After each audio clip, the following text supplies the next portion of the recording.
Imagine returning home from war, decorated for your bravery, only to find that the greatest battle awaits you on your own soil. For Black WWII veterans, this was their harsh reality. They fought fascism abroad, risking life and limb, but came home to segregation, humiliation, and violence. The psychological toll was immense and often overlooked. Instead of honor, they faced daily reminders that their sacrifice meant little in a country that denied them basic dignity and respect. Many Black veterans suffered from depression, anxiety, and post-traumatic stress, not just from combat, but from relentless, systemic racism. The pain was compounded by the betrayal of a nation that called them heroes when it needed them, then treated them as second-class citizens once the war ended. They struggled to access mental health care, as racism pervaded even the medical system, leaving many to suffer in silence. Their trauma was invisible, their courage overlooked. The legacy of this injustice lingered for generations, shaping families and communities in profound ways. The story of Black WWII veterans is not just about war, it's about the lifelong wounds inflicted by a society that refused to see their full humanity. The men who beat Hosea Williams thought violence would teach him his place. Instead, it helped create a freedom fighter. Hosea understood injustice in a way few people ever could.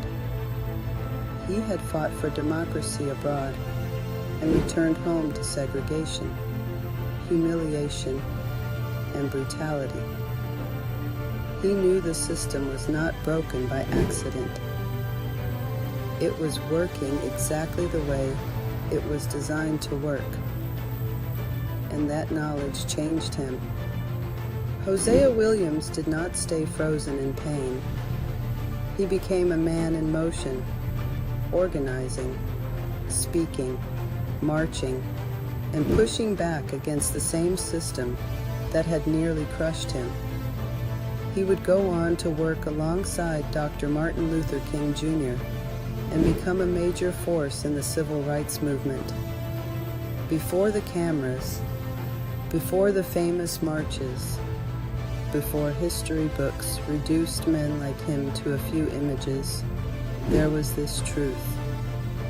Hosea Williams had already been tested. He knew what America looked like when it turned violent. He knew what it meant to suffer and still stand. And maybe that is exactly why he became so powerful.